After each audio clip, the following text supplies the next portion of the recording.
It was within days of being ready. The contractors are still finishing up the inside, so that we're not close, but not quite as close on the inside.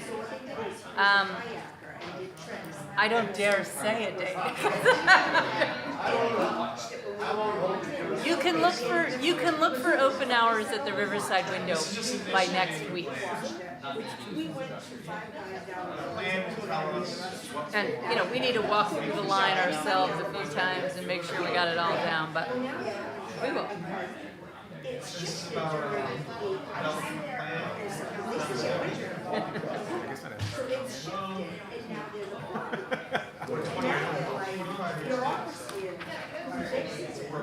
Hi, Amber. How are you? Good, how are you? Great. Ethan, how are you doing? Good, you? You're on cable. So we haven't got a cardboard stand up for this man tonight? Good question. Who's that? You like? Oh, no way, really? Okay.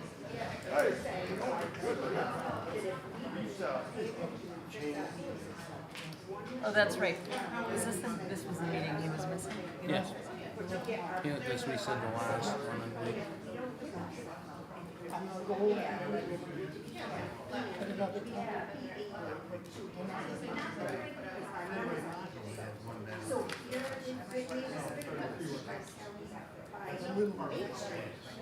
I'm really glad you put it.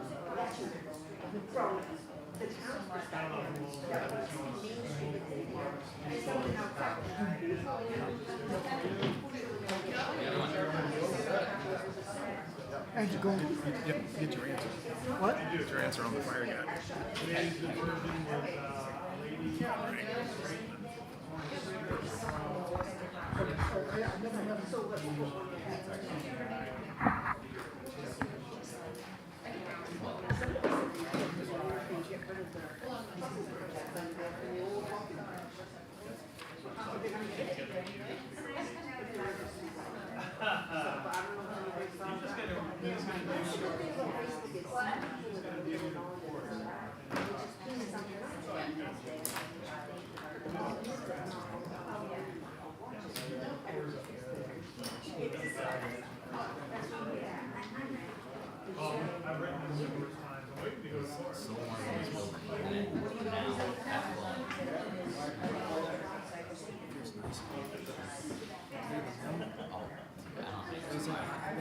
The hand without gloves on, you're burning hands. Are they painted black? No, they're like silver, just Oh, like a slide on the playground. Oh, that's terrible. it was. It's bad. Steve's wearing it. No, Brian, casting at MLU. Christina. Okay. He's gonna do it just to Yeah. see any for there's advice. Sure. Spell. Sure. Is that right? I'm down with that. I'm great. I like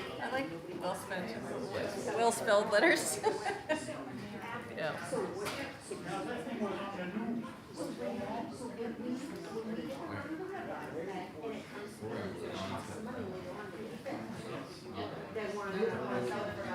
Let me check your email.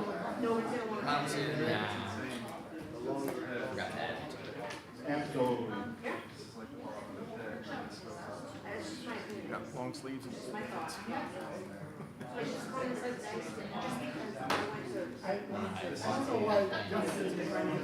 Well, to be honest, I don't.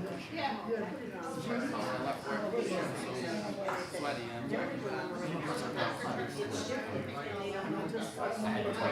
only thing I got the pants was the pants. They had to go pick up tractor and turner. And my dress filled with straps and everything. So I took it off. Took these off. I spare kind of set of shorts and threw those on. Got all dirty. Came back. Washed my hands. Was super good.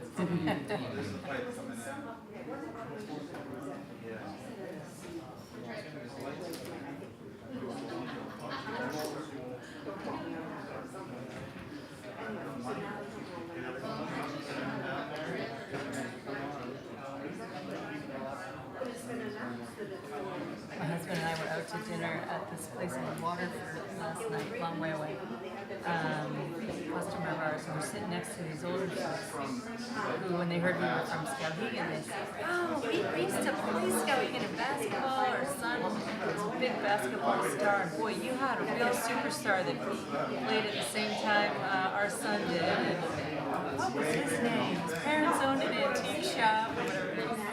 You were talking about Eli. Yeah? Reputation preceded him. He associates Skowhegan with Eli.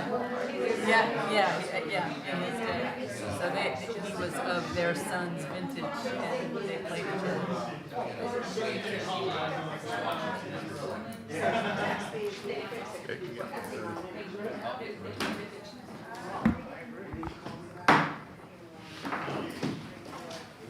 Welcome, everyone. We're at the August 12th Select Board meeting. It's at 5:30. We're going to call the meeting to order. Please all stand for the Pledge of Allegiance.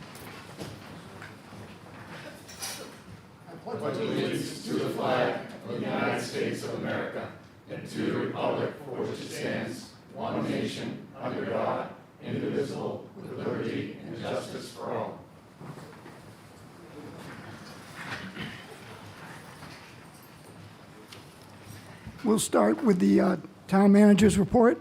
Nick? Hi, folks. Just want a few quick updates. We are crafting an offer letter for a new fire chief, so hopefully by next meeting I'll have an announcement, or before that, of who that is if they accept.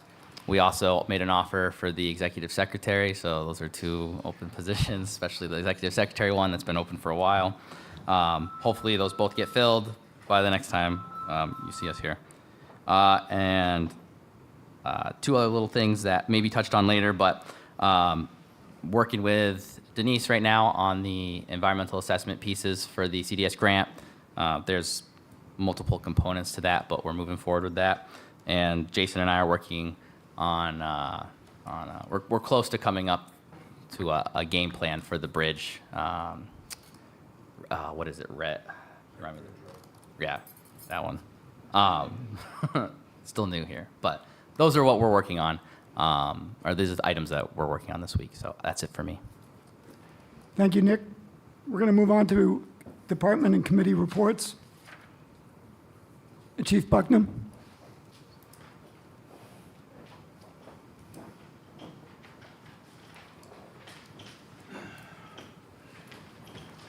Good evening, everybody. Just a couple of reminders here, and I shouldn't have to do it, but I'm going to do it anyway.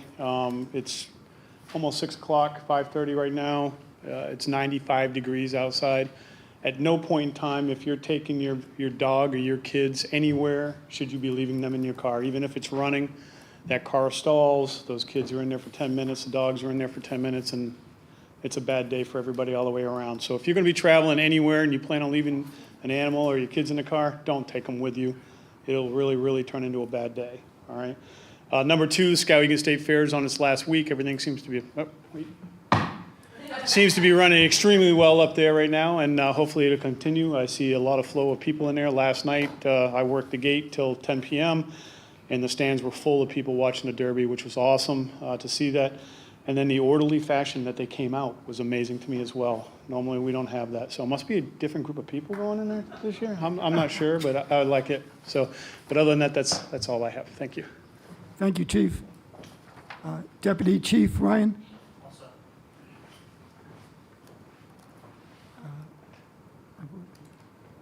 Is Gail Pilot here? Tricia.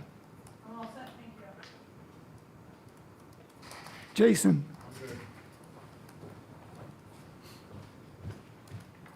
Donnie.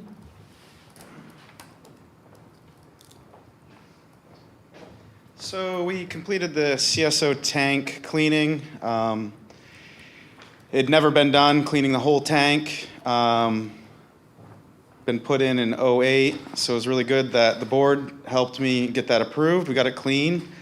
We planned for the worst, and we got done a day early. So that should take a little bit of money off that first given price.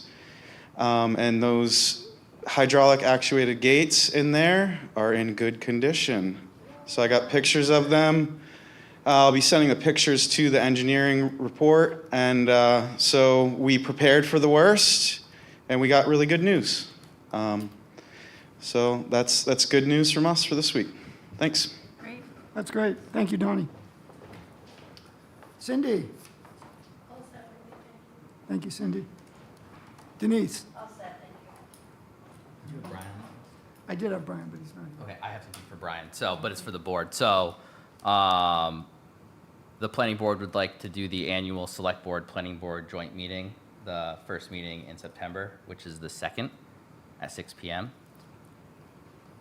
Does that tentatively work for you folks?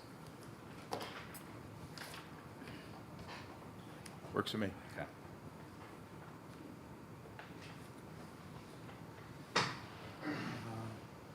Isn't that the night the rec board committee is? It's the 2nd. Works for me. And that's, Is that the a rec committee meeting is that night? I'm not sure. Yeah.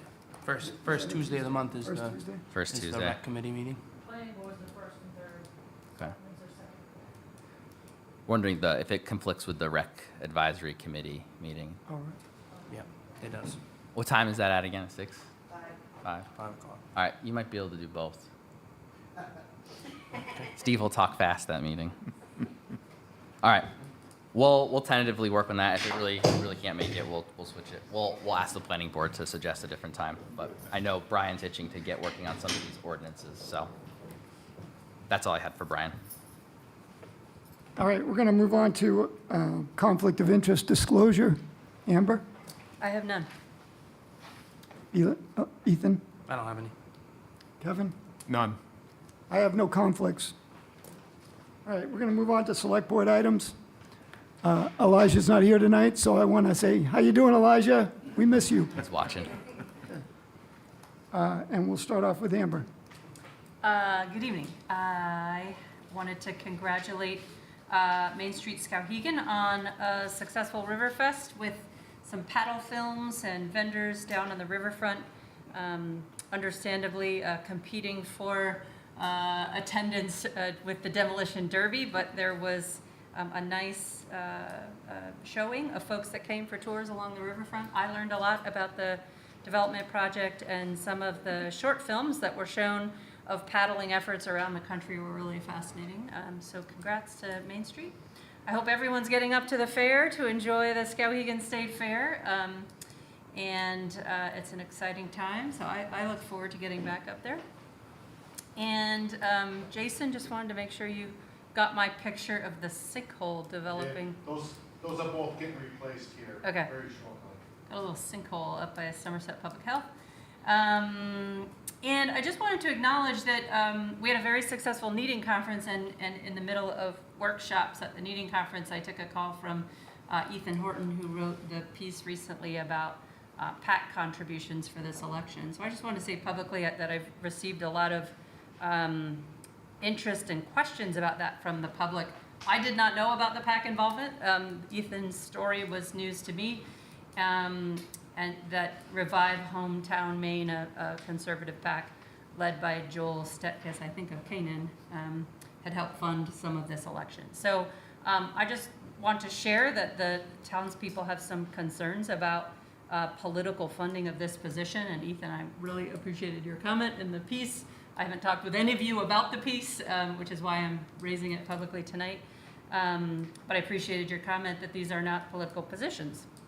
The position of the select board positions are so that we elect people who have civic, municipal, local involvement, experience, and skills to support good policy and decision making at the town. So I think it's no different than anything else in culture, society, whether we're talking about the politics of food, which we did at the kneading conference, or whether we're talking about local civic positions. It's important to know where money comes from and know how it influences what we do at the town level. But I will reiterate here that I'm very much looking forward to working with all of you on this board, and the townspeople elected you, and so we are here to do a good job for the town together. So thank you. Thank you, Amber. Ethan? I'm all set, thank you. Kevin? I'm good tonight. Thanks. All right, I'm just going to reiterate, the town fair is going on. It's a good time. It's all through the week. I definitely recommend going up and spending some time up there. They've got a lot going on. And I also want to just mention that I had a good last couple of weeks. I went on the ATV, the trail with the stump jumpers on August 3rd. We left Martin Stream Road in Norridgewalk, and we took a great ride all the way into downtown Skowhegan. And then we headed out, and we headed up to T&B's, and we had a great celebration up there with a ribbon cutting. I think this is the beginning of a very good step for Skowhegan to try to open some of our roads to ATV enthusiasts and tourists. I think it will definitely help bring business into Skowhegan, and it will make Skowhegan more of a recreation destination, like we've been trying to do. The other thing I did is I went to National Night Out at Coburn Park, and the chief did an amazing job pulling together a lot of people. There were a lot of great volunteers. The fire department was there. A lot of law enforcement agencies were there. And it was a great community gathering. The whole thing was put together, and it was free for children and families. We need to do more things like this, and I applaud everyone involved in doing this job. I also want to thank the chief for not making me part of the Reese's demonstration. I feel very lucky, so thank you, Chief. I wanted to thank you for coming. It's good to have selectmen show up to those events so that the public can see that you're there. So thank you. It was a great time. All right, so with that said, we're going to move to items by the public. Please step up to the microphone and state your name. Lynn.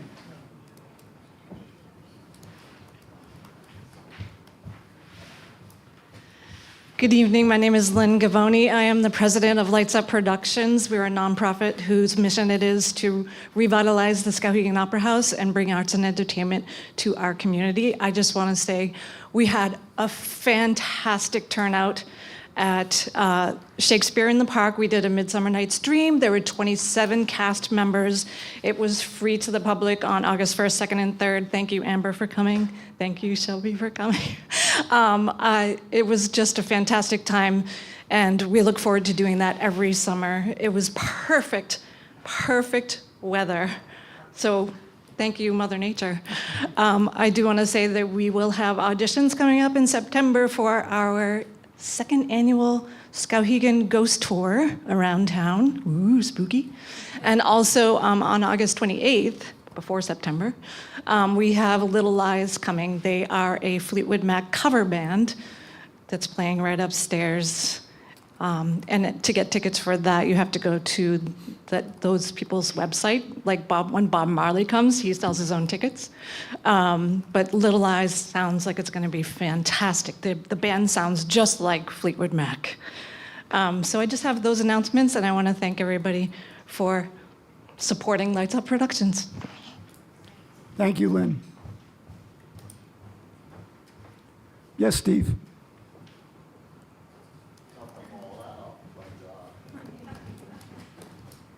I would just like to publicly recognize the library. They just completed their facade restoration, all the masonry work. It looks spectacular. Easily will give that building another 60 or 70 years before it probably needs it again, but it really looks spectacular. If you just have a chance to just drive by it, the difference is outstanding. I know the contractor identified a lot of areas that would have been potentially destroy the building, especially up at the peak where all that beautiful detailing is. So the fact that the library went the full gamut and decided to completely do the building, I applaud them. I applaud their board for making that going with that directive, and I absolutely applaud the contractor for the work they did. Thank you, Steve. Yes. Come on, Mary. Mary Margaret Janet. Mary Margaret. Janet Mayhew. Oops. Thank you for acknowledging the library. I volunteer there. I think it's a great asset to the Skowhegan town. That was fundraised, and It was also, I believe, those grants that you like, Amber, different things like that. But there's some things that you can't fund for, so that's why they come to you. But you can talk to them about that. I'm not here really about that, but anyway. I am here because I saw in the newspaper that we have gotten our last final thing that we needed for the run of the river, the last EPA, whatever thing.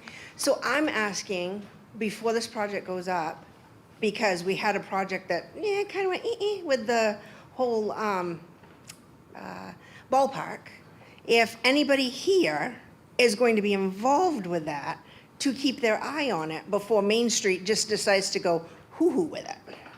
And why I ask is because I went to Montana and saw Brennan's Wave.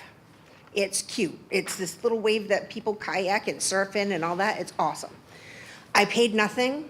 I paid nothing in town. I went to Five Guys. I did nothing. But anyway, they say it brings them $2 million a year, whatever. Well, now they're having erosion problems and different other problems because whenever you put man-made stuff into a natural wave and you put man-made in there, you're going to have trouble. So their trouble now is they had a place that fully funded it for Brennan's Wave, and now they're like, we just did that because he was our buddy and he died and we wanted something to memorialize him. It's Missoula's problem now. We funded it. So Missoula's taxpayers are like, we can't afford it. So before we get in that situation, are you guys going to be a deciding factor in the ins and the outs and the whatnot before it comes to the taxpayers' possible burden? Yeah, I can take that one. So, and Christina, you can step in anytime. But yeah, we're very involved. We met today actually because we're finalizing an MOU that's going to solidify what the town's responsible and what Main Street's responsible for, and then after it's done, what the plan looks like for that. What you've said is happens to any asset you put on town land. It Right. deteriorates, it needs maintenance, etc. We have an Indian the same way. Yes. So this that's less of a concern. You know, that's not. Exactly. It's not really. If it goes away, it goes. If it washes away, it washes away, right? I Right. mean, we have insurance on it. Maybe that would cover it. If it needed to be rebuilt, it'd have to be another fundraising effort. So Yep. that piece wouldn't be going back on taxpayers. Okay. This construction piece, we're putting together a project manager committee. It's going to consist of myself, Brian, Christina from Main Street, and we may add a few more people in there, but we're going to very much have oversight and collaboration with this. Because as the woman went down the river and the fire department had to help her just a while ago, I'm sure that incurs cost with having people to be able to catch people. Is that going to up our fire department's work? Is it going to up our police department's work? If so, how are we paying them? Are they going to fundraise for those extra costs? Yeah, I don't have an. I want to put the idea out there. I understand. So you can just I got you. make sure it doesn't come back to me. Yes. Or anybody else. No, Jan, it is going to come. I'm going to put your name right on it. So. You ain't getting your whoopie fights until you get me up there. Thank you, Janet. Yes, please. I'm not gonna get up. I would just like to thank you and Nick for coming to the ribbon cutting for the new school. Thank you. Thank you. And the chief, that's right, he was there, the three of you. It was nice to see the town coming out to that event. Thank you. It was a beautiful day. It was. Yep. We all got some nice tans that day. Sweat spots. All right. Yes, Rita.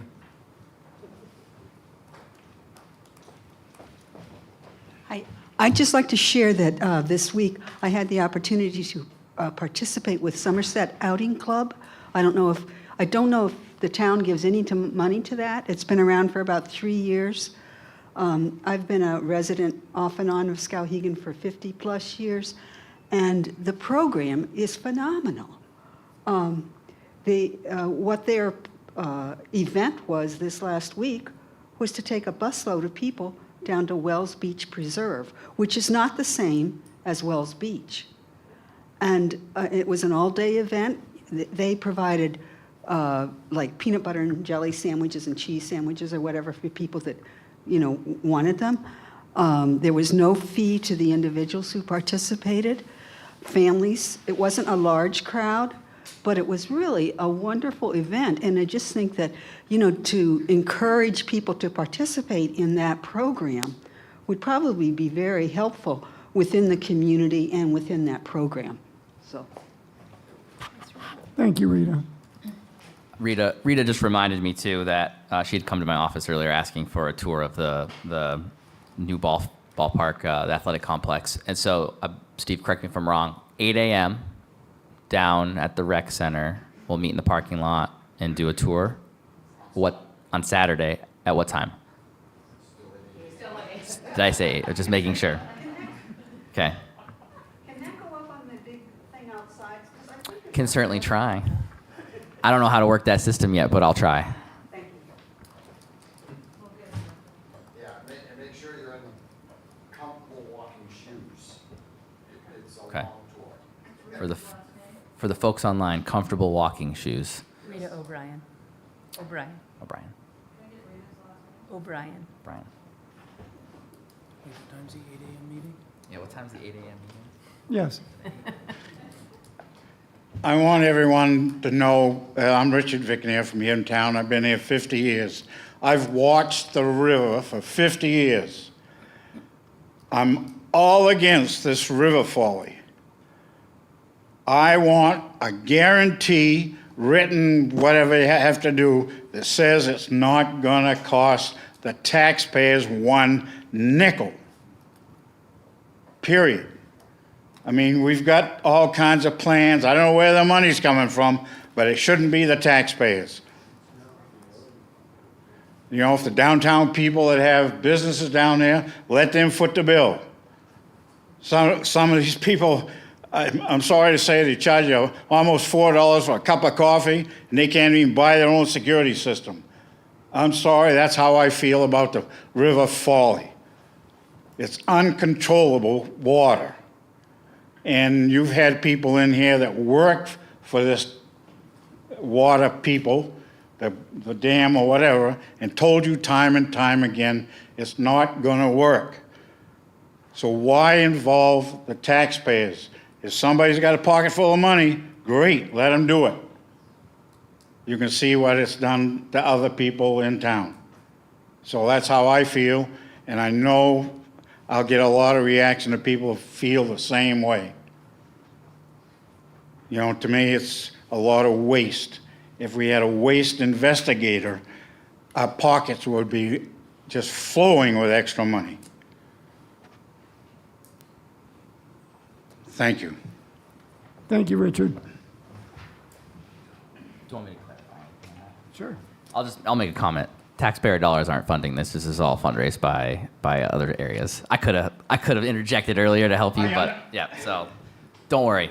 No, I understand what you're saying. Yeah. Now, but after this starts, and it's all going to float, let's say. It won't come. We won't be paying for it. There's an MOU being crafted that specifically states that we're not going to be footing the bill. This is different than the ball field project. We're going to run this better. There's no grant money? Not from us. No, it's from the state, right? Federal government. Yeah. So. Oh yeah, but it's not Skowhegan tax money, is what I'm saying. So. Everybody in Skowhegan is paying their fair share of it. Federal taxes and state taxes. Yeah, it's not our budget, so I just want to make that clear. This is the wrong table to talk about federal taxes. Yeah. Yeah. The question is, who's running it? Who's gonna run it? Who's gonna be responsible for John, if you'd like to speak, can you come to the mic, please?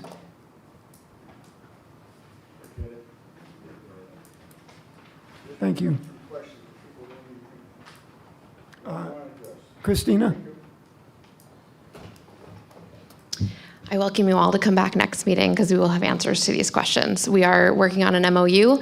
Main Street is going to foot the bill and the burden, including not only fundraising for this effort, but also operating and maintaining the park afterward. So we have a talented team of staff members, many who went on the Somerset Outing Club event this weekend because we actually run a program called Skowhegan Outdoors. And so we are training people locally to whitewater kayak, and we will be perfectly capable of running this park and hosting major events to bring in economic impact and dollars to this community. So we are planning on fundraising for this initiative, and the MOU will state that and show all of you that this is going to be a great project, and you can count on us to make it and bring it to fruition.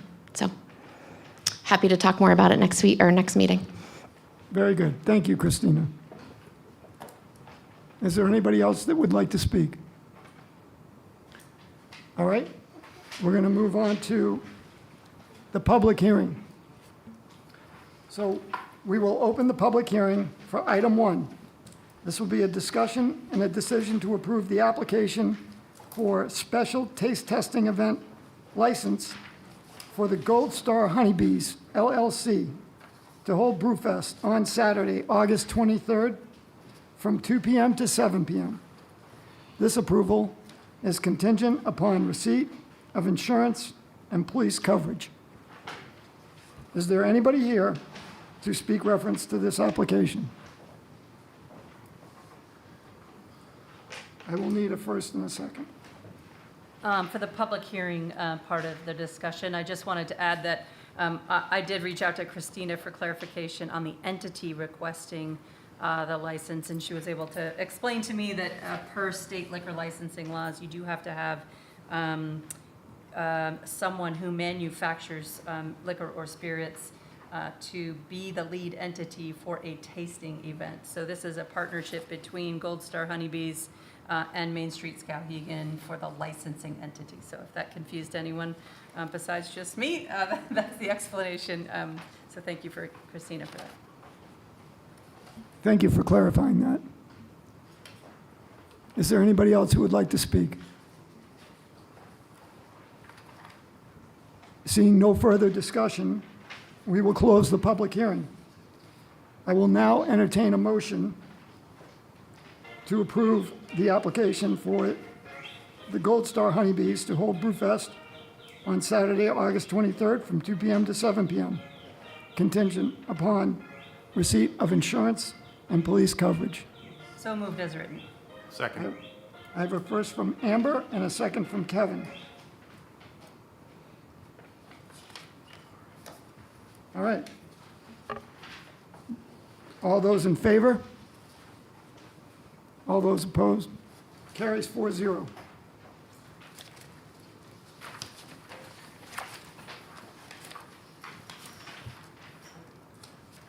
The first item of business on the consent agenda is the approval of the minutes. Is there a motion to approve the minutes from our last meeting? So moved. I have a first from Amber Second. and a second from Kevin.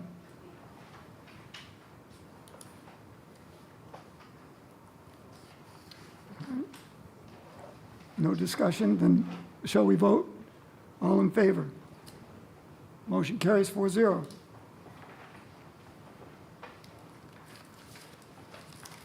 We'll now move on to the regular agenda. The first item is discussion and decision to approve the application for parades and processions to allow Kennebec Behavioral Health to hold on an overdose awareness walk on Thursday, August 28th, from 6 p.m. to 7 p.m. Is there anybody here who would like to speak to that?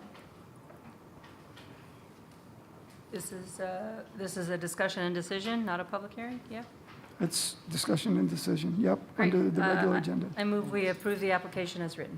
Second. Okay, I got a first from Amber and a second from Ethan. All those in favor? Motion carries 4-0. Item 2, discussion and decision to allow the town manager to sign the lease agreement between Skowhegan Economic Development Corporation and the town of Skowhegan for the proposed substation.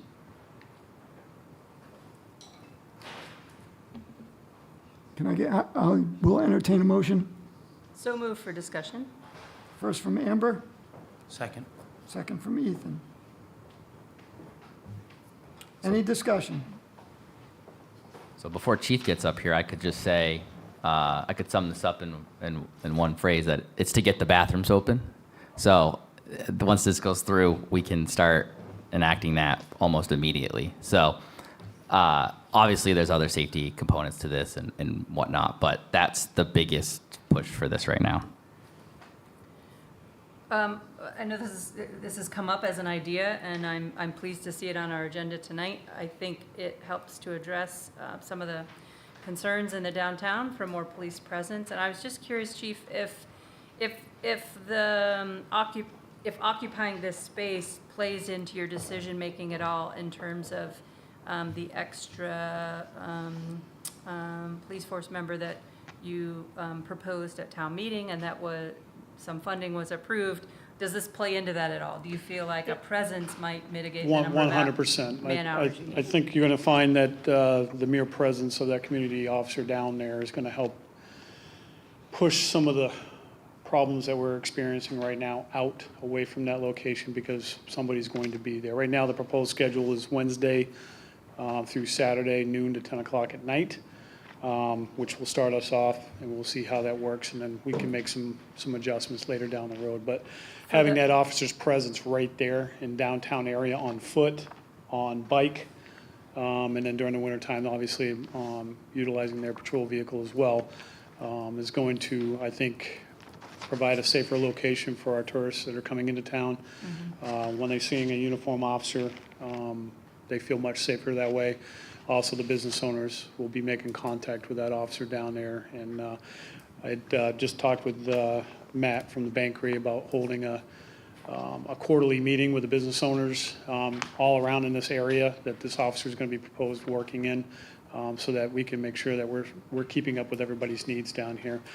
Part of the patrol area for that particular officer will also be the new Margaret Chase Smith School, where they'll be making rotations through there to make sure that the kids and the teachers and the staff are safe as well. So it's not just this particular area. There's a very broad, from the island all the way down to all the way down to your treatment plant, quite frankly, back down through here, Coburn Park, and then up through the Margaret Chase Smith School, and then back over to the municipal parking lot. So he's got a very large space to be working in, but I think it's going to be amazing down there. And then being stationed right there at the tunnel, we have access to seeing everybody going right in there.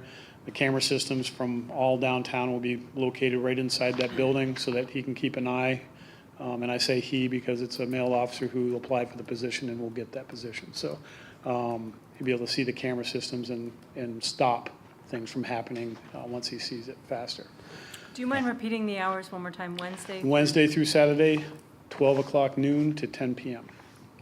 And Amber, to just add on to answer part of your question, yes, this position is one of the ones that was voted on at the town meeting. Yes. It's going to be filling this. And I guess, so in the agreement with SEDC controls the building, there's operational overhead to being in the space. So I understand that there will be a year of nothing owed to use the space, and then going forward, year 2 and 3, $500 per month. I guess part of my question was, have you identified where that comes from in your budget going forward? Or does the presence sort of mitigate the number of hours that you feel like you need to spend downtown? How are you thinking about the ability to cover moving that? forward for year 2, year 3, obviously that first year we're going to be able to assess everything, and we have the ability to get out of this with a 30-day notice by either of us. Okay. So if we find coming up at the 1-year mark that it's just not working the way we'd like it to, we can step away from that and then figure out a different route to take. Right now, this seems to be the best route to take, the most visible route to take. And just, when I was down there Friday night for the Brew Fest, my presence alone pushed a lot of people that didn't necessarily need to be downtown doing what they were doing away, and I never had to say a word. So just walking back and forth and to them really helped clear. And you were on the bridge with me when you saw that, people with their heads down walking by us. So, I mean, I can only anticipate that this officer's presence downtown is going to help alleviate that. So We'll do more of a qualitative analysis on this to see if this is. Yep. we definitely need to test it, and Yep. this is going to be the test phase portion of it right here. So. And the no rent for the first year or 2 also allows us to do some pretty cost-effective outfits to the building just to get it up to police compliance. State and federal Yep. security. Great, thank you. All right. Ethan, you all set? All right, I thought you were going to ask me a question, so. All right. You wanted to. Any further discussions? Seeing no further discussion, we will now vote. All those in favor? Carries 4-0. Item 3, discussion and decision to approve the annual report for the KV Cap Affordable Housing TIF and to authorize Brian Bellevue to submit the report.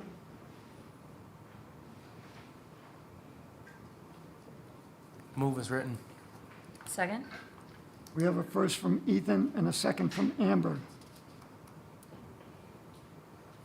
Any discussion? What is the dollar amount that's attached to something like this? Do we know what that is off the Off the top of my head. top of your head? No, but this is just the annual report he has to submit. What was it? Okay. Go back. Yeah, but it's, Yeah, okay. But it's 40 units of family housing. Brian's not here to. It's the 40-unit building up on Mary Street. Yeah. It's a project already in place, and it's just, what we're approving is that Brian can submit details and data to the state as part of an annual reporting process. Okay, perfect. Yep. It would be helpful to actually get some more detail relative to what's going on there as far as what type of workforce housing is being open there, and just some of the numbers, and also the amount of the TIFs. I'd like to, at some point, get with him to go through that. Yes, This is an Richard. automatic TIF every year. So this is a TIF that was approved about 4 years ago from a different board. It works whereby I believe 75%, there's a 75%, the other 25, it goes into the general tax fund. And there's more detail, but I don't have it on me to discuss it with you. But it is automatic yearly for some reason. Yes, the idea of it was the developers would not have built the building without the TIF because they wouldn't have made any money. And it has supplied us with 40 units of needed housing. And it does provide housing to individuals that make essentially about 100,000 or less. So that it can be a family, so they are working, as far as I can see. But I can find more out about it if you'd like. So this annual report is so that Brian certifies that the criteria of the TIF for Maine State Housing Authority is still being met, which means those 40 units have to be affordable housing units going to households earning no more than 120% of the area median income.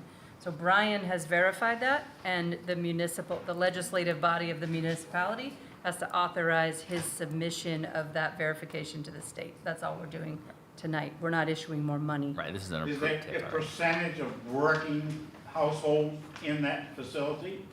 Yes, they are, it is affordable housing for people with employment, earning no more than 120% of the area's median income. So Brian has certified that.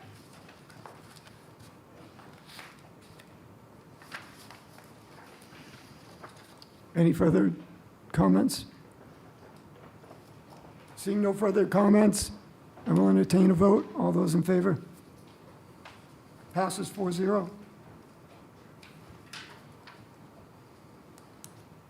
Item 4, discussion and decision to allow the town manager to sign the MPI letter for the drainage project on Pleasant Street. This project is in conjunction with the Maine Department of Transportation Norridgewalk Ave sidewalk. And I can see Jason is making his way up here. So this is drainage down to the bottom of the hill on Norwood Ave, just before Coburn Ave. So apparently maintenance is replacement, and I'm not replacing it because it goes underneath the house then goes underneath Elm Street, which goes into the river. So I'm recommending to line it, which will be 50-year guarantee. It's a steel pipe, it's 36-inch pipe. By signing this MPI, we only have to pay half of it. Right now, I got an estimate for it to be $72,500, I believe. So we'll have to pay half of that, and DOT will pay for the other half. And I don't see any way around it. We're liable one way or another for Yeah. it, so. So our hands are tied on it. Yep. I don't like it. I don't think this is maintenance, but I don't think we want to go and fight DOT and go down that route. 'Cause we'll pay more than lawyers, so, and we'll lose anyways, so. I'm missing, sorry, it's not my language. I'm missing in any of this documentation what MPI stands for. Municipal Partnership Initiative. Thank you. Thank you. I don't know what else to say about it, but. Yeah, I think you summed it up. We're responsible for it. DOT has a sort of a blanket provision called maintenance that the municipality is required for, but that scope is, as Jason said, he and I agree that there's some questionable things that are maintenance, but this is common with Maine DOT here in Maine. Maine DOT, it's like 8 a.m. meeting on 8 a.m. at 8 a.m. Maine DOT. So, the short of it is we're responsible for this. I think you have the most cost-effective solution, outside of trying to dig this up and replace it completely. Yeah. And the MPI allows us to pay half the cost, so. Yep. This is all about maintaining our infrastructure, and we have to have money set aside for situations like this. I want to go in reverse for a second. I'm going to need a first and a second on this. I move that we allow the town manager to sign the MPI letter for the drainage project on Pleasant Street. I'll second that. Thank you. All right. If there's no more discussion, I will entertain a vote. All those in favor? Passes 4-0. Thank you, guys. I'll keep you up to speed on it as it's going, but, Thank you. Steve?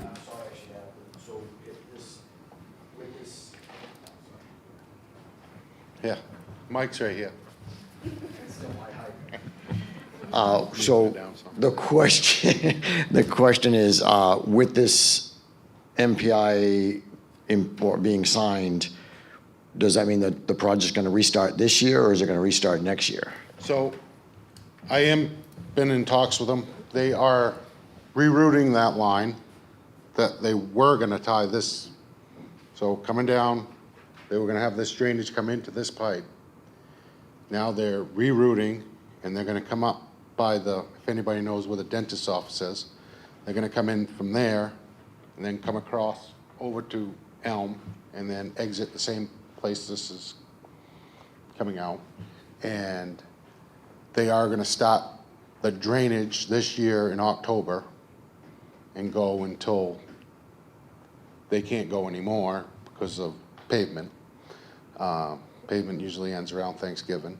So they're going to restart this project back up in October and do the drainage. And then next year, they're going to do the sidewalks. That's the game plan on that project. But that helps you out. John? Yes, sir. I just questioned, has this been already put out to bid, this job? Yeah. So it's already been awarded? Yes. That's a match from DOT, and we pay a 5% up, 5% on that project. It's sidewalks. Help me out, Steve. Can you help me? That's sidewalks to safe Safeway School sidewalk project that it's been in the works for quite a while, 4 or 5 years. So. Thanks, Jason. Thank you. Thank you, Jason. All right, we'll move on to, Oh, We vote? you should vote. I'm sorry, excuse me. We will now entertain a vote. All those in favor? All those opposed? Carries 4-0.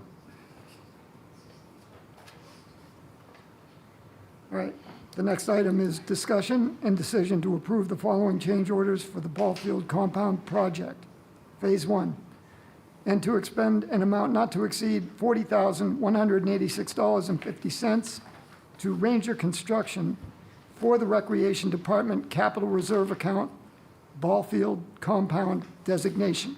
There are two change orders. Change order number 8 for $19,377, and change order number 13 for $20,809.50. Do I have a motion? So move for discussion. Second. I have a first from Amber and a second from Kevin. Steve? All right, so if you haven't figured it out, my name is Steve Gavoni. I'm with Wentworth Partners and Associates. Wentworth Partners and Associates is acting as the clerk of works, construction management for this project. So these two change orders, change order number 8 and change order number 13, as you stated, are both on the Phase 1 side of this project. And I'm just gonna give you 1 second. He's got the The map. map. Good. Get some used to it.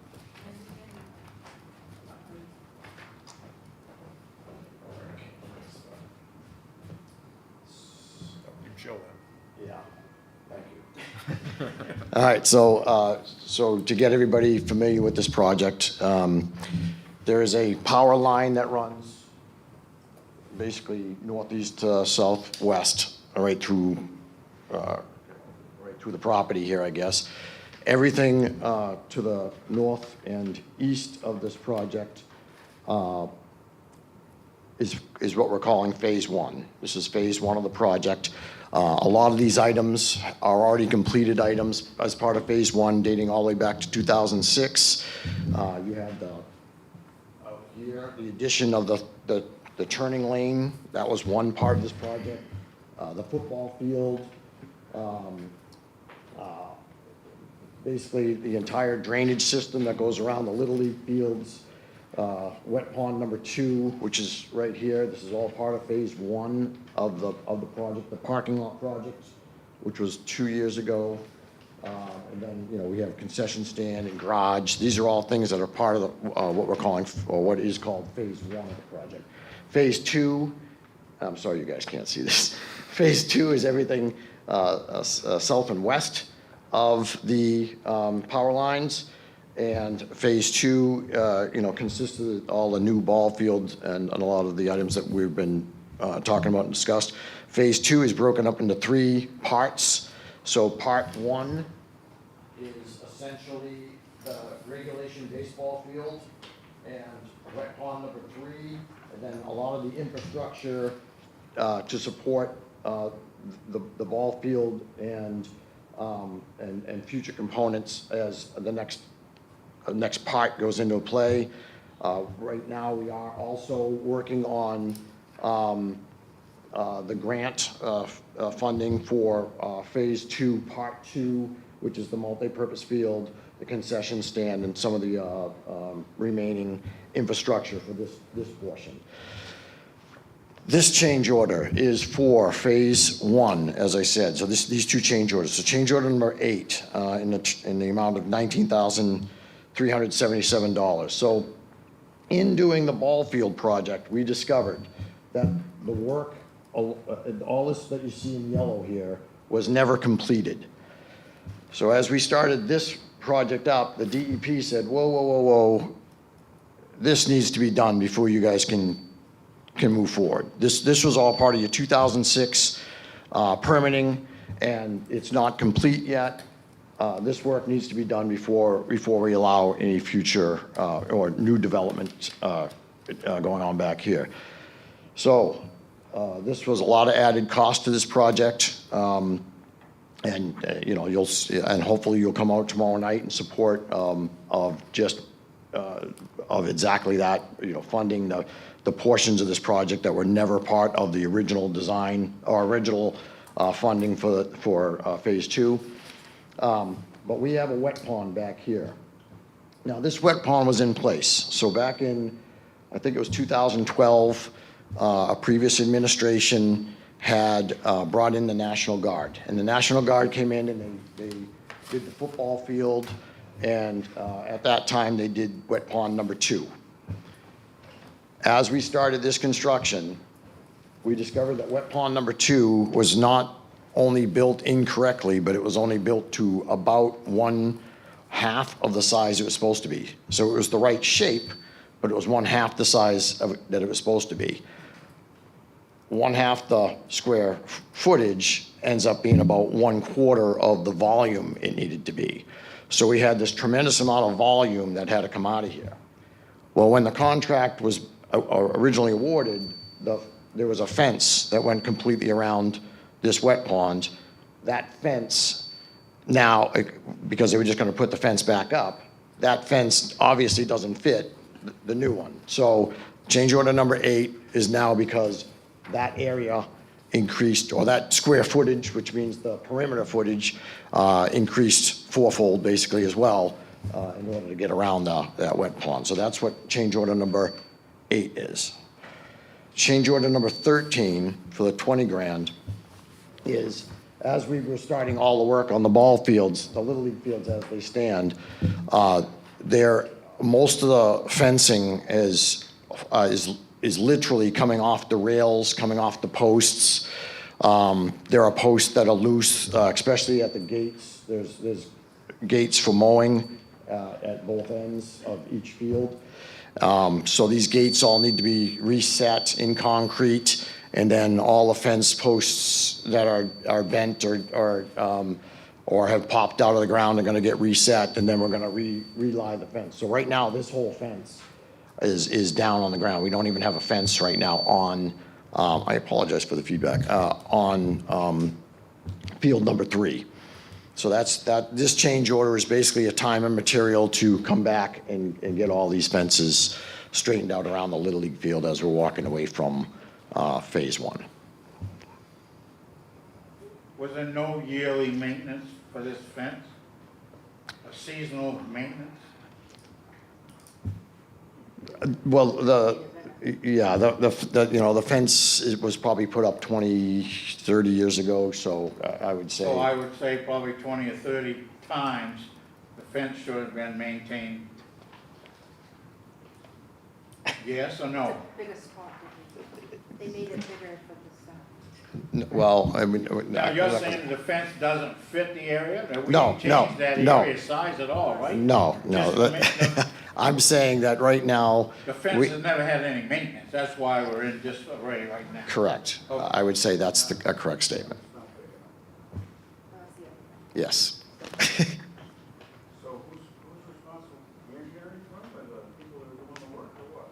If that fence, at that time was big enough, and it wasn't fenced in, it wasn't big enough to begin with, and whose responsibility does that fall on, the engineer or the contractor, or what? It doesn't seem like we should be paying for somebody else's mistake. You are absolutely correct in that statement. So the fault belongs on the town of Skowhegan. The town of Skowhegan, I said it was a previous administration. The town of Skowhegan brought in the National Guard, no engineering, no review, no contractor said, and it was overseen by the town of Skowhegan. So you're saying the National Guard's the one who put the fence up around the pond that wasn't big enough? Correct. And built the pond, not to this.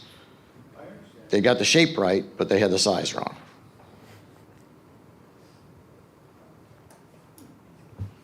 Ethan? Oh, I'm sorry.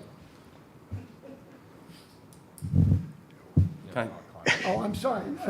So, Go ahead. I guess my concern is, right now, we owe Ranger a pile of money, and there is more change orders coming in, and we don't have the money to pay for all of these projects until, if the town decides to move the money tomorrow night. So, I feel that adding to our debt is a little bit irresponsible until we know that we have that money available. So I would like to make a motion to amend to say contingent on approval tomorrow night at the town meeting. So we're not adding to. We have a motion and a second on the table already to open this for discussion, is my understanding? It is, but he can make a motion right now, and it can be seconded. Okay, He can make an emotion to amend. but we're still in discussion on the first motion and second? So you want to vote the first motion down to then amend it? I don't, that's not how I read it. That motion stays open. He's made an amendment to a motion. Who initiated the first motion? Trish?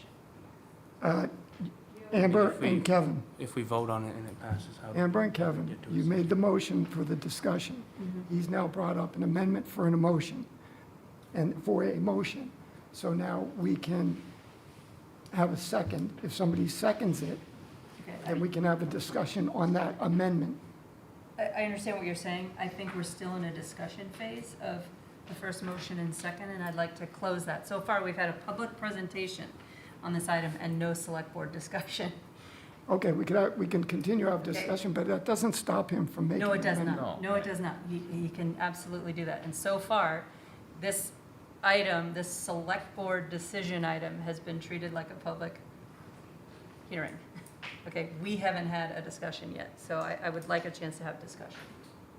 Okay, you can have it, but that's not necessarily the order. We can have the discussion after we discuss the amendment, and that's how I'm going to proceed. Okay, Okay, so we have an amendment right now on the first motion, and we need a second in order for it to move forward. I'll second it. Okay, we have a first and a second on the amendment. So now we would discuss what would be the exact wording of the amendment that we want to discuss. To say that it's contingent on moving the money. We can't. Okay. We can't add another, between all the change orders, we can't add another $100,000 to our $437,000 Okay, so. debt with Ranger now. The amendment to the motion is specifically to add the words contingent upon the passage of the vote at tomorrow's meeting Of Article 2. of Article 2. Article 2, yes. That's all we're going to discuss right now. That is open for discussion right now.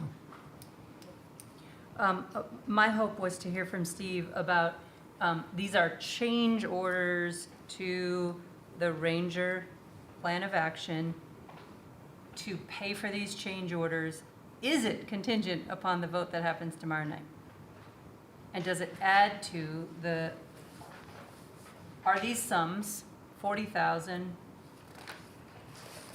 is $40,186.50 built into the vote that's to be taken tomorrow night on the warrant at the special town meeting? Yes, yeah, those numbers are already built in there. Okay, and so this, thank you.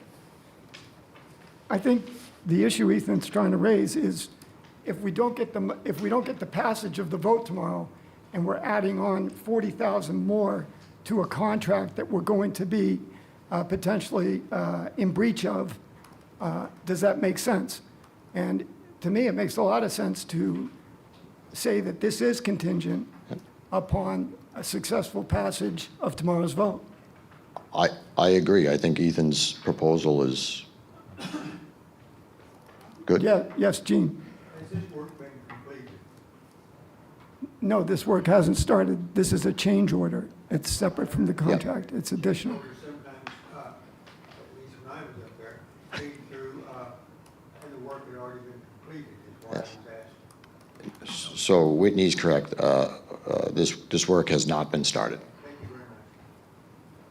And it might be helpful at this stage in tonight's meeting to summarize the decision we're making and formalizing tomorrow night and how that impacts all of this. So right now, we're discussing specifically this amendment. And if there's no more discussion on this amendment, I think we should vote on it. I have a question. Yes, Janet? My question is, this is a change, so we have the 400,000 already out there for what we were supposed to pay, what we owe Granger, right? That we're gonna discuss that tomorrow night? So this is a change order, if I'm comprehending it right, it's a change order that something else has happened. So if we're going to move this, we need to move some kind of paperwork to bring it up tomorrow night, we just can't sit it out there, right? If you're not gonna vote on this tonight, you've gotta decide to add it in somehow. Is that legally how you can just? No, what we're add trying it to in do, tonight? what we're saying is, this change order is part of the construction project. If the funds are made available by the public after tomorrow's vote, then we can continue on with the project. But it might not be a good idea to add on more change orders when we don't know the vote will be approved. So Okay. we're So it just would trying to be- be we'd be careful. stopped We're just then. trying to be Right. careful. Okay, Right. I So got you now. it protects Especially- us. Okay, because I was at the other meeting, so I wasn't quite sure how that worked. So that clarifies that for me.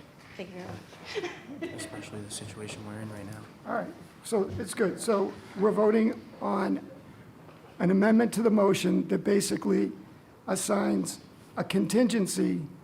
We approve these change orders contingent to a successful vote at tomorrow's meeting, Article 2. Which, to Amber's point, I should just mention briefly what Article 2 is.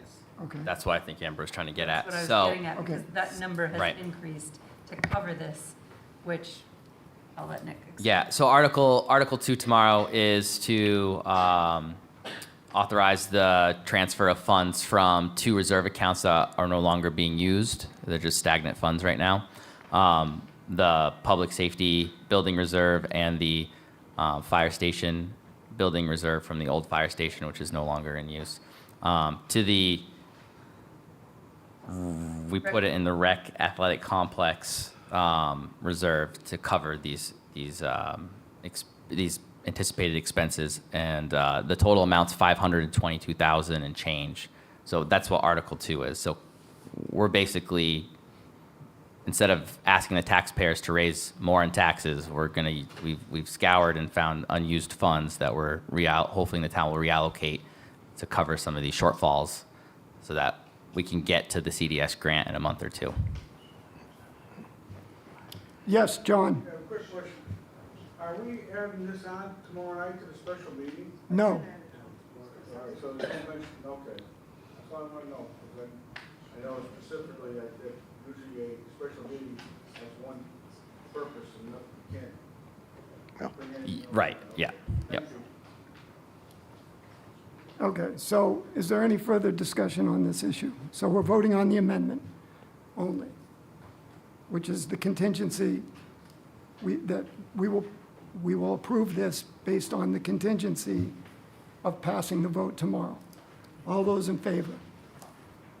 All those opposed? So the amendment carries. Now we're going back to the original motion. The original motion now is we approve the change orders, and these change orders will be approved, change order number 8 and change order number 13, contingent upon the passage of Article 2 at tomorrow's Select Board meeting, special meeting. Okay, any discussion? If there's no further discussion, we will I vote. guess there's one more thing. I'm gonna ask it one more time. These 2 change orders have increased the total amount that we are asking the taxpayers to formally approve transfer of tomorrow night. There are no other change orders expected to complete the ball field complex. There are 2 more change orders that are already built into tomorrow's figures. One of them is change order number 12 in the amount of $44,000 some odd. Again, has everything to do with the fences at the dugouts. And then the other one is it is not to exceed $10,000, and that is for Quality Electric to finish up all the wiring. And again, this is all on phase 1. This is all the Little League fields to finish up the wiring. So there are 2 more numbers that are in. We haven't received the final number from Mike, from Don over at Quality yet, but Okay, so we have not seen those change orders yet, but the anticipated change orders are built into the decision we'll make tomorrow night correct. Yes. as an estimate. One of them is finalized, the 44,000. The other one from Quality Electric is not finalized yet. Okay, and those are change orders number 12 and, One is change order number 12, and then Quality Electric is on a different, like, the change orders that are numbered all are coming directly from Ranger. So any change order that doesn't really have a number, so this would just be, it's not a change order to Mike, it's just another task. There's a buffer built into this, so we want to plan for the worst case scenario, so the town's not again coming back. Yeah. But our intention is not to spend all these funds we move over and go back to the taxpayers at some point and reallocate it. But this is so we can keep going and get us to that CDS funds. Which the sooner we get them, the sooner we can cross over some of these expenses and tag that into that process. And I need to kind of make this statement out here. This phase, I know you guys can't see this, but this phase one, all this work that was done in yellow, again, was not really part of this construction at this magnitude. So this area back here has been almost $400,000 or $430,000 addition. Like this was the drainage not being done, wet pond number one never even being constructed, all this drainage that had to get us from the practice field, down here along the property line. This work back in here, again, the wet pond number two, which was, we thought was done. We find out that the inlet pipe is put in the wrong way, so it was actually pushing the water back into the pond instead of releasing it. Like, none of this was part of the original bid. So this is really where all the cost of this project is coming from. We're cleaning up a mess from 2012. Steve, I want to clarify that change order 12, that will not be on, that won't be dealt with until the next select board meeting. You'll see that one on July 26th. That's correct. Right. Yeah. Okay, thank you, Steve. August 26th? August 26th. July 26th. Yes. I'm trying to hold on to summer here, folks. The fair scares me. So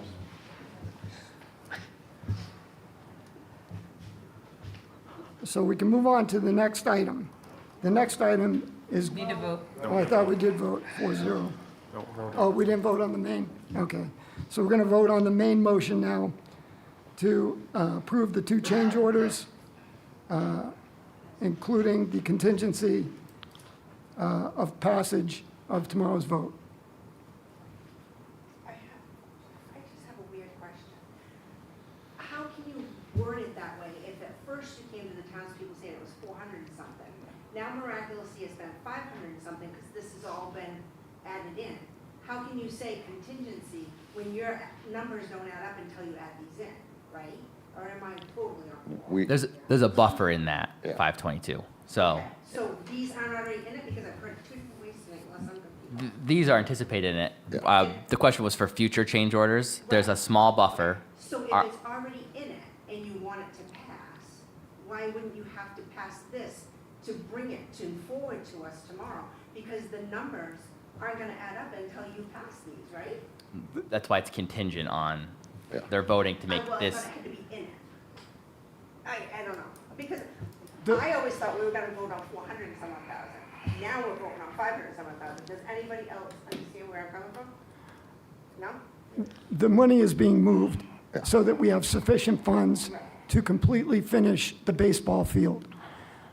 What funds we don't use will be allocated to somewhere else based on the taxpayer's decision.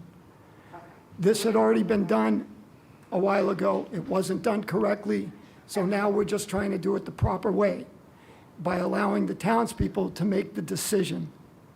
And that's all it is. The question that's gonna come up is how did it come from 400 and some odd thousand to 500 and some odd thousand without it coming up in discussion for the townspeople? Maybe I missed it last week. It's just instead of whatever they decided to take out from the public safety reserve, we took a little more out because we're leaving a little bit in there for future maintenance of that building, but we have to go back to the taxpayers and redesignate that account anyways. So that's the simple answer. We just took a little bit more from that, and we've wiped out the fire. But when we decided that we were gonna do that, everybody sitting here knew the dollar amount. Right. You're coming with a different dollar amount. It just doesn't look transparent. Yeah, Right. look, the article spells it out. So the article, it's very transparent. It's been posted. The article spells out the amounts we're removing and putting into the thing. So pretend like the 400,000 never happened. That wasn't done correctly. This is going forward. The numbers will be they're spelled out. You'll see it. There's a bulletin board out here with the warrant attached to it, and yeah, that's what we've come to. Yeah. The more money was moved as a fail-safe or as a protection against whether or not we would get the CDS funds on a timely basis. And we don't want to have to stop work on a construction project and potentially have the construction company walk off and sue us. So we're trying to do this properly. It's just a cushion. So I can restate this motion, or we can vote on Happy to vote. it. Okay. All those in favor? All those opposed? Okay, so the motion carries with the contingency. So we're going on to the item 6. Steve, you might as well stay right up there. And this is a similar situation. So we could either withdraw this motion and just write in the contingency right now, or we can go through the amendment process. It's one or the other. Well, the motion hasn't been made yet, technically, so Right. whoever initiates the motion can actually add it now. I would like to make the motion to add it now. Okay. To make this number 6 contingent on approval of Article 2 Wednesday night. Perfect. Could you go? All right, so now we're going to have a discussion and decision to approve the following change orders for the athletic complex project. This is Phase 2, and to expend an amount not to exceed $61,282 to Ranger Construction for the Recreation Department Capital Reserve Account, athletic complex designation. There are 3 change orders here. Change order number 10 is for $29,349. Change order number 11 is $22,306. Change order number 14 is $9,627. This again amounts to $61,282. Do I have a motion? With the contingency. I think Ethan. I make the motion. Okay, so I can go ahead. Yeah, I made the All motion. right. We need a I second. need a second. Second. So Kevin Nelson seconds it. Any discussion? Steve? Okay, so this change order, or this change order requests, the 3 change orders have to do with Phase 2 of the project, and I'll go through them. Change order number 10 is, well, I'm going to open this up a little bit so these guys can see what's going on. So change order number 10 has to do with, has 100% to do with Maine Water. When the whole project was being designed, Maine Water charged just $3,200 for a connection fee to the existing hydrant, which is located up in here. So there's a fire hydrant. The water comes up Poolin Drive and connects, and that's where we're connecting the water line. So we had to do our water line comes all the way down the field and then feeds the entire field. We have gate valves and all this. After all the bidding was done, after the designs were done, Maine Water came back and said, we want a meter station. So you got the 4-inch water line that comes under the Poolin Drive, and then they want it to come up. So if you guys have been to Florida and you've seen all the water standpipes that come up above the ground, that's pretty much what they wanted. So they wanted the water to come up so they could stand on the meter and just do all their metering right from that spot, gate valve shut off there. Well, we can't obviously have water lines that are above grade in Maine. So we not only had to come up, but we also had to put a pad underneath it for the thrush blocks So a concrete pad, and then we also had to build a shelter to go over it so that it would be insulated. This was never part of any of the plan, never in the design, and it wasn't brought to us by Maine Water until very, very, after the construction had already started. So that's what this $29,000 is this is all based on Maine Water's new requirements. And as anybody in construction knows, Maine Water has done a major turnover in the past year. So this is basically their new command, and this is the new piece that they're controlling. So that's what change order number 10 is. Change order number 11 is the dugout pads, and this is really just moving money. But because the contractor right now needed to get all his underground stuff in, and that underground conduits and underground water lines all come into the slabs for the dugouts, it made sense just to have Ranger do the dugout pads instead of the company that was going to do the dugouts. So that's what that change order is. And then change order number 14 is for the temporary conduits. So as the phase 1 power comes in, is installed up to the end of the power lines here. We have a power source that goes back into where the concession stand is going to be, that conduit, and then back out to dugout number 1, and then eventually, dugout number 1 back here, the visitor side dugout, and then that goes back around to the home team dugout. But this additional conduit work that went from here back and back is what the change order number 14 is.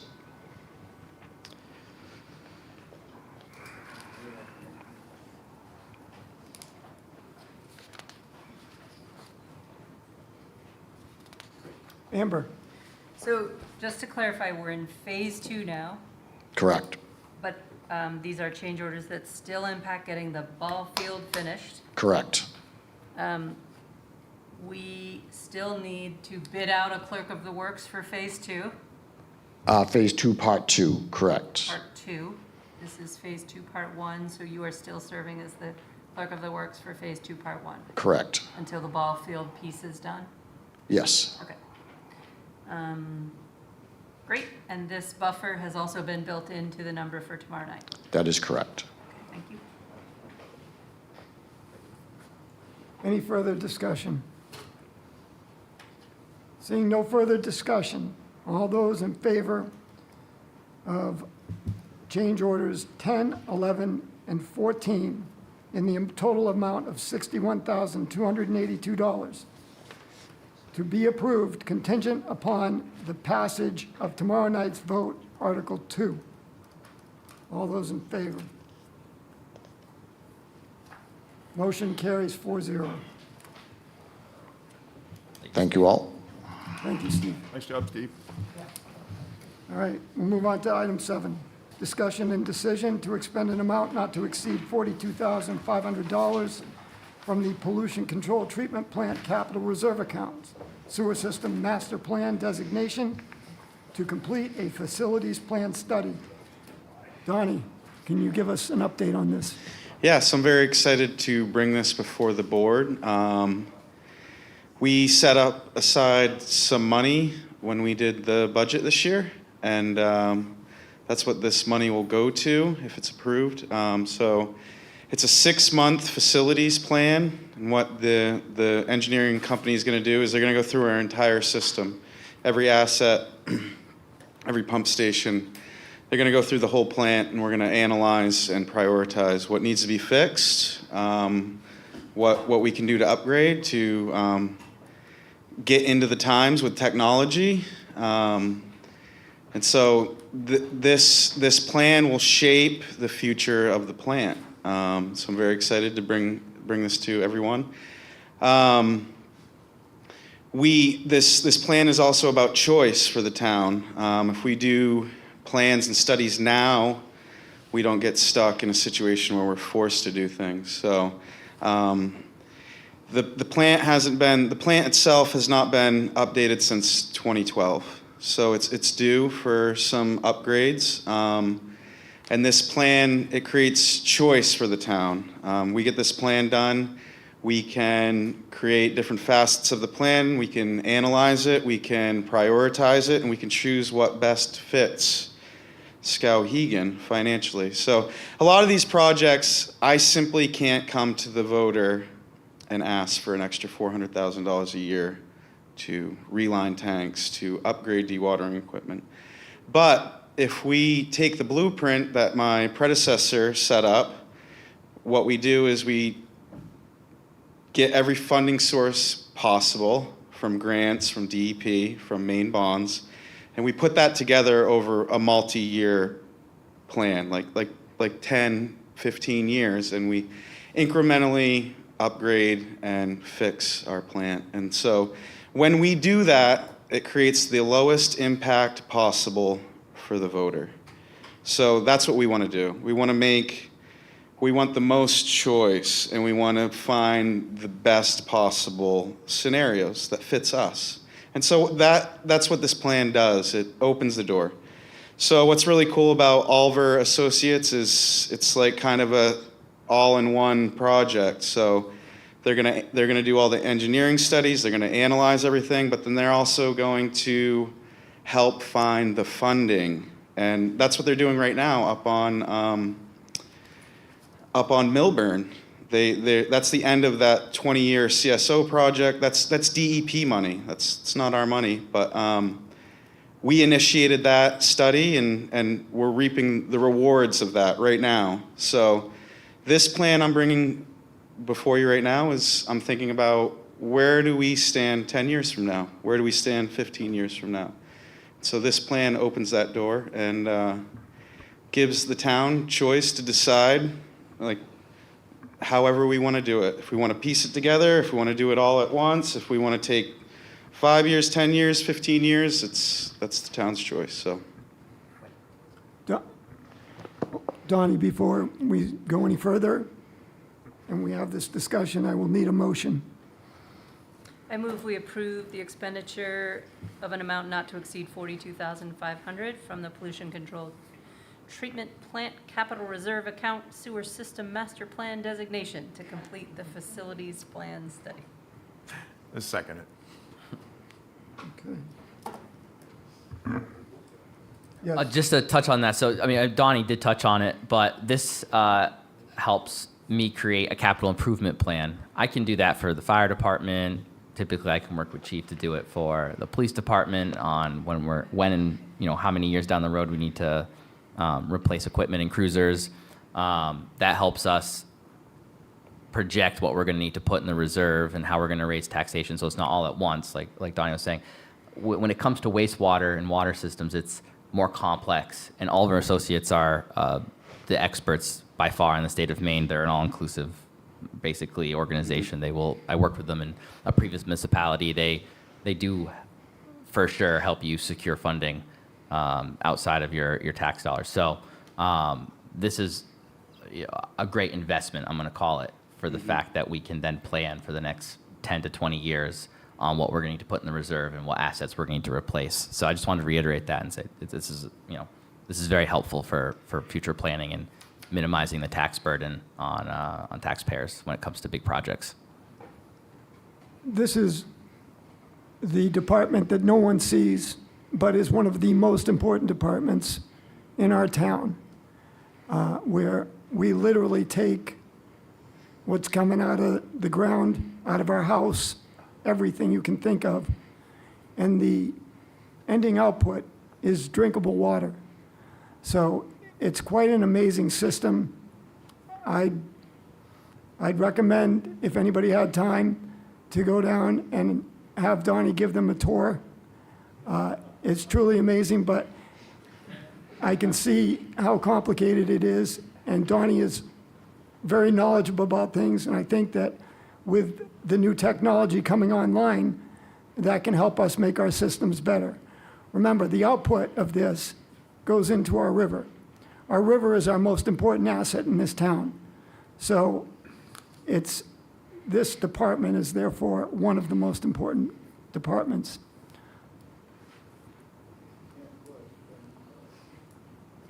Yeah, go ahead. If I understand correctly, Yeah. Donnie, the taxpayers have already approved monies to your capital reserve account sewer system master plan designation. Yeah. And tonight, we are just approving your expenditure of funds from that account that taxpayers have already blessed, correct? Yep, and the good news, it's under the amount approved, so that's good news. So. Any more discussion?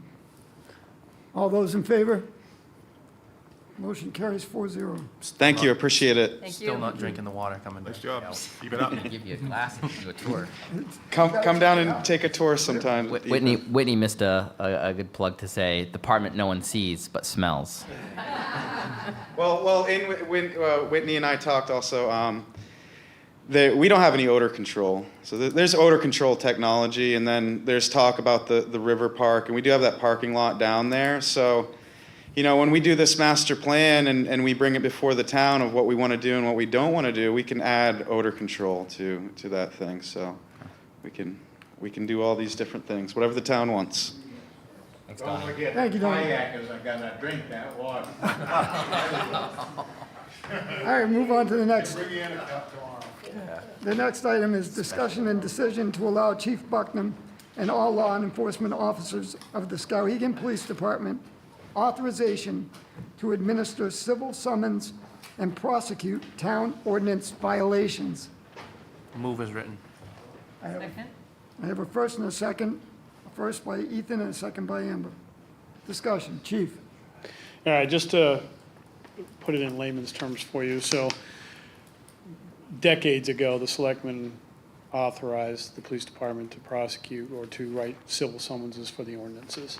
Since then, the state of Maine has taken it upon themselves to state that in order for a civil summons for an ordinance to be prosecuted in the court systems, you must now first take a class from the Maine State Academy. All right, so what's happening is that the district attorneys don't have time to handle civil ordinances. So basically, the police officers will take this class. This will authorize them to step foot into the courtroom and play prosecutor for the town against the individuals that they wrote the ordinances for.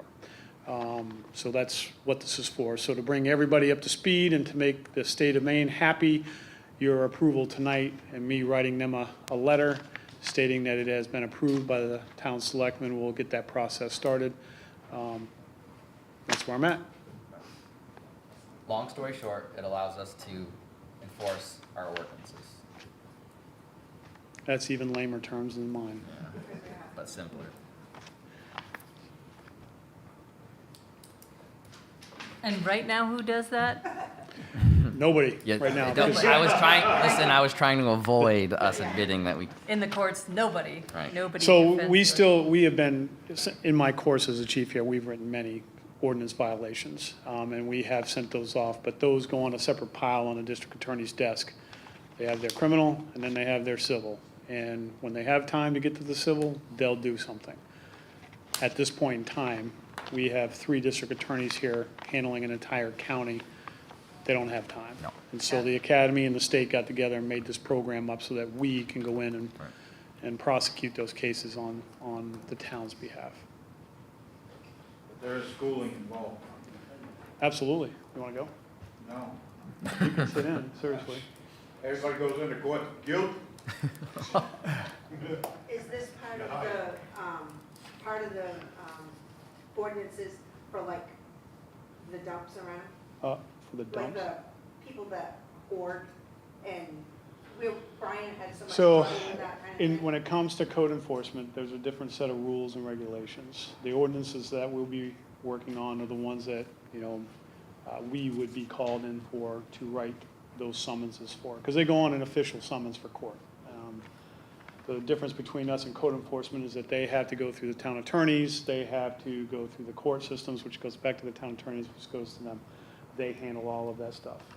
So ours is a little bit different, but, it is what it is. So what kind of ordinance are you talking? Jumping off the bridge is over here, violation of curfew by the juveniles that are out here running around after midnight, right? So you can pull up the town ordinances, look at any of the police ones, and we will cover all of those, okay? Would that be like no parking ordinances and? Right now, there's no court for no parking ordinances. We tow the cars and they pay the tow company to get their car back. Even if it's a Dodge Charger. It's going to be real awkward if we don't pass this because we've let the town know that we can't really enforce our ordinances. So hopefully we pass this in a few minutes. Janet, we are working on redoing the ordinance relative to the code enforcement. I just want you to know that. That's in the process. I knew you were going to be on it. Okay. Thank you, Janet. What you're looking at is one collective team here Yeah. that's working to make things better. I was just So wondering if that one was now going to fall on him and actually get processed a little bit more quicker than the whole rigmarole for the other way it goes. Any further questions, discussion? Seeing no discussion, all those in favor? All those opposed? Motion carries 4-0. All right, move on to number 9. Discussion and decision to allow Chief Bucknam to expend an amount not to exceed $10,000 for the Public Safety Building Capital Reserve Account on miscellaneous items for the Public Safety Building. Chief? Move as written. Yes, thank you. Do I have a second? Second. Yep. Thank you. So basically, you'll see me come to you over here over the next few months where I'll ask for a small blanket of funding to be able to utilize for different purposes. So my body armor, I'll come forward and say, use capital reserve account 5,000 approval so that I can change out body armor as it needs to be changed out. No different with the public safety building. We have things that happen up there that need to be fixed, and going 2 or even 3 weeks to get your approval to fix a $500 thing up there, this is where that money comes into play. Great incident right now, I'm still dealing with a generator company that charges $1,200 for a 10-minute phone call, which I'm refusing to pay with them right now and trying to get them to negotiate. But once we do negotiate, I got to pay the bill, whatever that comes out. So the funding that's there is for both fire and police. It's for the entire building. And it's just to keep us from having to wait 2, sometimes 3 weeks to come to ask you for permission for, a certain amount of money. This gives me a little bit, of course, everything goes through the town manager, so he has to approve that before we can expend that money. So if we need to spend it, we have that block that's there, we can go to him, show him what's going on, and then he can either approve it or deny it at that point. So it's really just to take a big load off of you guys and us as well, because sometimes we need to act quickly, and we can just make that happen. Amber? The only question I have is just for clarification. Town meeting, annual budget process, we approved maintenance funds for the public safety building on an ongoing basis for police and fire. Is that the same capital sub-account, capital reserve account? No. It's different than the one we're going to discuss tomorrow night? Correct. Yeah, okay. That's my only question. Thank you. One's a capital reserve account, one is not. One is a regular budget line. But this one is the same as tomorrow night's, is that what you're asking? In the new monies that we approved for ongoing maintenance, That's those his monies operating get, budget. those monies get allocated to the sub-account, capital reserve account, public safety building reserve, which is the one that we're gonna attempt to Tomorrow. move some Yep. funds out of tomorrow. Yep. We are still leaving And I will funds use in that word account. attempt. We Yes. are By the way. still, Yes. we are still leaving some money in that, proposing to leave some money in that account. I've given Dave a lot of therapy about this, but Yeah. so I just want to be clear that we are yes, proposing and to leave some money in that. we are. We're gonna Taxpayers leave. have also approved Yes. ongoing maintenance. Yes. And until we change the designation of this account, the funds that he spends this for will have to really fit a narrow scope for now, which is fine. He'll work with me on it, and we'll make sure that that's correct in case we do get audited on that account. The idea, though, is at next town meeting, we'll redesignate this as our reserve maintenance. Just like this building has one. It's a new building. We're not anticipating any major catastrophes, but we do want to have something in there in case something happens, so. Any further discussion? So Oh. we're going to, so $10,000 and you can buy whatever you need, or does that have to get approved by? No, everything has to go through the town manager. Okay. So this is not a blank check for me for Okay. 10 grand. And All right? this specifically is even more narrow of a scope because of what reserve it's coming out of. So Okay. there'll probably be things where I say no. And it's designated specifically for the building. So I do have a broken window on the fire department side. We have the window sitting there, but it needs to get put in there and it's got to get paid for. So that kind of a maintenance thing is really what we're going to be utilizing that stuff for. You don't And think again- it'll just fix itself? What's that? You don't think it'll just fix itself? You know, I tried all the little gadgets I see on TikTok. It's not working. So You have TikTok, Dave? Brock, snow plow, snow blower, I couldn't tell you. It's on the fire department side. I don't go over there. Okay. This is basically, Ethan, just to keep me from coming to you going, I need $50 to buy a doorknob. Now it comes to. Right. You know what I'm saying? This is just to keep it off your table. We manage it with the town manager, and we keep track of what the funds are for. Okay. so. Any further questions? Seeing none? All those in favor? All those opposed? Motion carries 4-0. Thank you. Thank you, Chief. Item 10, discussion and decision to expend an amount not to exceed $2,188.33 for the solid waste management and recycling capital reserve account, equipment/vehicle designation for the necessary repairs to the Clark forklift. Do I have a motion? Move as written. Second. Okay, I have a first from Ethan and a second from Amber. Discussion. Cindy, thank you. Just here for any questions. These are hoses for the forklift. They wear out over time, going up and down nonstop all day. And these were things that WD Matthews had found when they came to do our annual maintenance, which we have an agreement with that Brian had set up. So just to keep stuff running. Any further discussion? Seeing none, all those in favor? Motion carries 4-0. We move on to item 11. Discussion and decision to expend an amount not to exceed $10,067.87 from the Solid Waste Department. Recycling and Capital Reserve Account, equipment vehicle designation for the 25% match required by DEP Waste Diversion Grant. Need a first? Move as written. Second. I have a first from Kevin and a second from Ethan. Discussion. Cindy.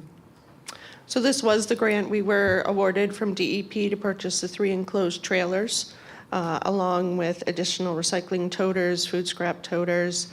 So this is just the 25% match that's required from that grant. The trailers, I am hoping will be done by the end of this week. Hopefully you'll start seeing those placed around town to make recycling a lot easier for businesses and people.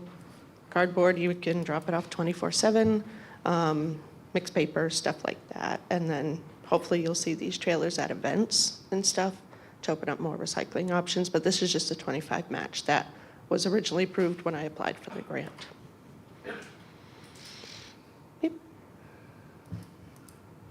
Any, One quick question. Are you saying that you're going to be able to use the trailers to take the recycling totes around so that, you know, I know at the bread fair and this, up at the Skowhegan Fairgrounds, we've always wanted a way to keep our cans separate from the regular trash. You're saying this We have equipment 3 will- trailers coming. 2 of them will have slots cut in them automatically for cardboard, mixed paper, paper products. So those, I'm hoping, I have a location for one of them down behind the downtown that Brian and I had discussed, and we thought it would be a great place for the businesses. They just walk out back anytime, put their recyclables in.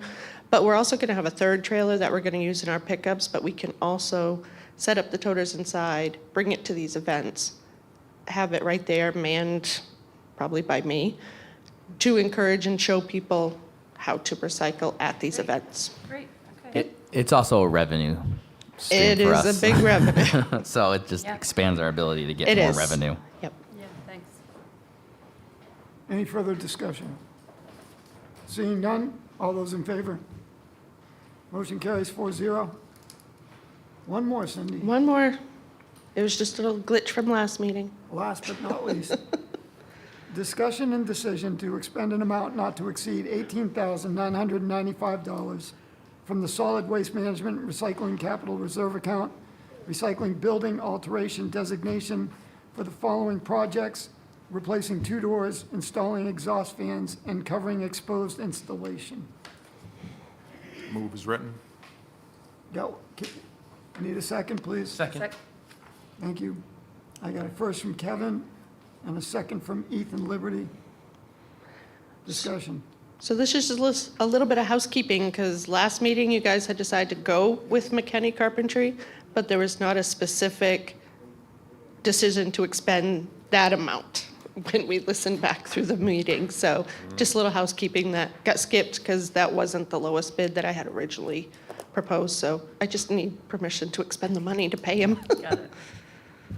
So the work's already been done? Not yet, no. But of course, you have to put 50% down. I haven't even submitted any bills yet or anything, but I just want to be able, as soon as I get the invoice, I can give them the 50% to get started, so.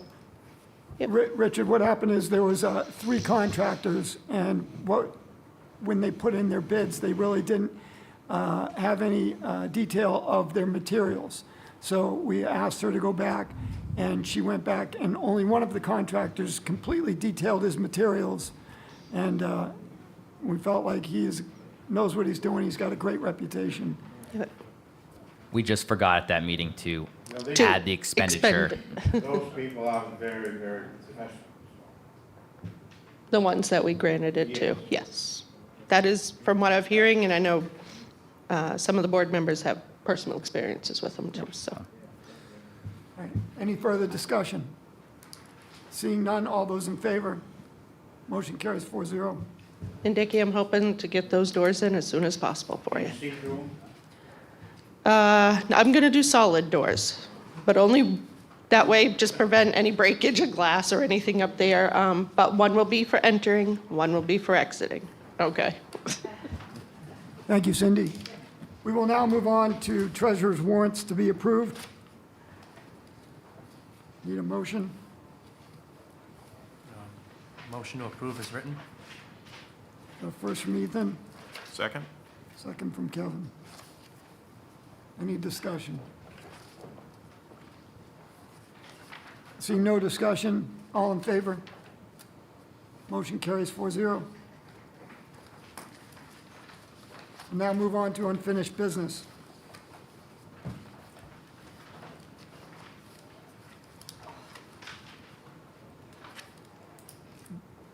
I can list these items that are unfinished. Should I list them separately? And We only need to discuss them if there's updates on them, is generally how I've understood unfinished business to be treated. Okay, And if- very good. If we know of other unfinished business that we want to add to this list, like the pending need to search for, to put out to bid the clerk of the works position for Phase 2, Part 2 and beyond, we might want to add that to the tickler file so we don't forget it. That's a good one. Called the tickler file. Tickler file. Oh, love that. I think she's older than you, Nick. I'm what? You're older than. Janet, you can't say that. That's how you- My birthday's this month. I'm getting Yeah. up there. All right. Seeing that we have no unfinished business right now, then I'm going to pass on to other business.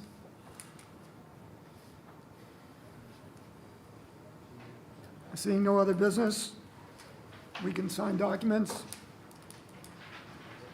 And We adjourn. A second? meeting's adjourned. We gotta make a motion. You got it. You, Did I do that one wrong too? no, I think it's wrong in the order here, but executive session, we have to make a motion Yeah, to go I in. make a motion to go into executive session. All right.